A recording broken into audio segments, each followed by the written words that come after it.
बातमी बारामतीमधून अजित पवार, सुनेत्रा पवार आणि सुप्रिया सुळे बारामती लोकसभा मतदारसंघात तळ ठोकून आहेत। अजित पवारांचा आज इंदापूर दौरा आहे, तर पुणे जिल्हा मध्यवर्ती बँकेच्या शाखेचं ते भूमिपूजन करणार आहेत। तर सुनेत्रा पवार यांचा आज दौंडमध्ये कार्यक्रम आयोजित करण्यात आलाय आणि सुप्रिया सुळे या देखील पुण्यात आज विविध विकास कामांची पाहणी करणार आहेत। एका बाजूला अजित पवार यांचा इंदापूरचा आज दौरा, तर सुनेत्रा पवार हे देखील दौंडमध्ये कार्यक्रम घेणार आहेत, तर सुप्रिया सुळे ह्या विकास कामांचं पाहणी करणार आहेत। दरम्यान अजितदादांच्या दौऱ्यासंदर्भात आढावा घेतलेला आहे माझ्या सहकाऱ्यांना आपण पाहूयात। उपमुख्यमंत्री अजित पवार आज इंदापूर दौऱ्यावरती आहेत। आज सकाळपासूनच विविध विकास कामे आणि उद्घाटने त्यांच्या हस्ते पार पाडणार आहेत। त्यानंतर ते शेतकरी मेळाव्याला उपस्थिती लावणार आहेत। सकाळी ठीक 11 वाजता शेतकरी मेळावा होणार आहे। आपण त्या ठिकाणी आहोत।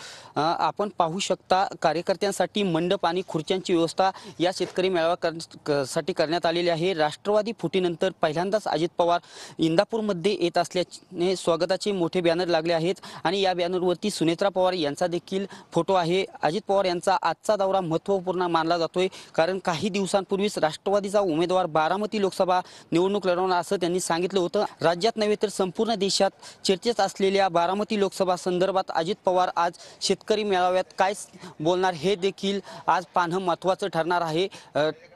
कॅमेरामॅन तुषार ननवरेसह दीपक कापरे, TV9 मराठी, इंदापूर। तर सुप्रिया सुळे यांचा देखील आज पुण्यामध्ये आयोजित केलेला आहे विकास कामांचा सगळा पाहणी दौरा आणि त्याच पार्श्वभूमीवर माझे सहकारी आपल्याला माहिती देतात अभिजित पोते। अभिजित,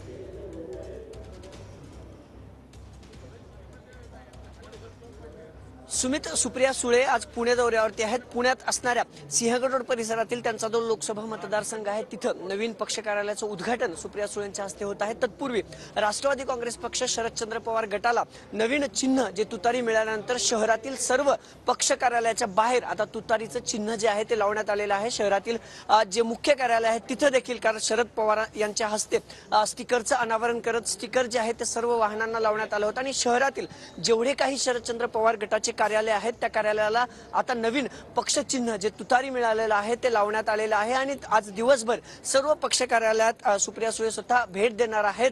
जिथं जिथं पक्ष कार्यालय नव्यानं स्थापन करण्यात आले त्या सर्व पक्ष कार्यालयाचं उद्घाटन खासदार सुप्रिया सुळे यांच्या हस्ते होणार आहे आणि आता आपण पाहू शकतो की शहरातील सर्वच जे पक्ष कार्यालय आहेत तिथं जे नवीन चिन्ह शरद पवार गटाला मिळालं आहे, राष्ट्रवादी काँग्रेस पक्ष शरदचंद्र पवार गटाला त्या तुतारीचं चिन्ह आता शहरातील सर्व कार्यालयात लावण्यात आलेले आहेत। हे दृश्य तुम्ही पाहतायत। थोड्याच वेळात खासदार सुप्रिया सुळे यांच्या हस्ते या कार्यालयाचं उद्घाटन देखील पार पडणार आहे। हा खरं तर खडकवासला मतदारसंघ जो आहे तो बारामती लोकसभा मतदारसंघात येतो, त्यामुळे आज दिवसभर सुप्रिया सुळे या सगळ्या दौऱ्यात असणार आहेत आणि दुसरीकडे अजित पवार देखील दौरा करतायत, सुनेत्रा पवार दुसरीकडे दौरा करतायत। तर नवीन चिन्ह लोकांपर्यंत पोहोचण्यासाठी राष्ट्रवादी काँग्रेस शरद पवारचंद्र गट जो आहे तो सज्ज झालेला पाहायला मिळतो। आपल्यासोबत प्रशांत जगताप आहेत।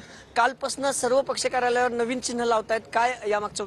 नाही, ही तुतारी राष्ट्रवादीची आहे आणि ललकरी महाराष्ट्राची आहे, कारण की ललकरी ही स्वाभिमानाची पण धरली जाते आणि महाराष्ट्राची सुद्धा या ठिकाणी समजली जाते की महाराष्ट्राने कायम या ठिकाणी दिल्लीच्या तख्ताला या ठिकाणी इशारा देण्याचा प्रयत्न केलेला आहे आणि आज आम्हाला हे तुतारी चिन्ह मिळाले त्याचा आनंद आहे। कालपासून तर सगळ्या सोशल प्लॅटफॉर्मवर 48 तास ट्रेंडिंगला असणारं ना काय चिन्ह आज प्रत्येक पक्ष कार्यालयामध्ये म्हणजे आम्ही सर्व पक्ष काल पवार साहेबांच्या हस्ते आम्ही प्रत्येक 2 व्हीलरवर 4 व्हीलरवर स्टिकर्स चिटकवायचा त्या ठिकाणी काल शुभारंभ केला। राज्यभर आम्ही येतोय। मला खात्री आहे की तो प्रत्येक कार्यकर्ता प्रत्येक नागरिक या आमच्या या सगळ्या मोहिमेमध्ये आमच्या पाठीशी निश्चित उभा राहील। तर आपण पाहू शकताय की सर्व पक्ष कार्यालयावर आजपासून तुतारी जे चिन्ह शरद पवार गटाला मिळालेलं आहे त्या तुतारी चिन्हाचा सगळीकडे लावण्यात आलेला आहे आणि आजपासून सगळ्या पक्ष कार्यालयात सुप्रिया सुळे स्वतः व्हिजिट करून हा चिन्हाचं अनावरण देखील करणार आहेत। सुमित, नक्कीच धन्यवाद तुम्ही दिलेल्या या सविस्तर माहितीसाठी अभिजित।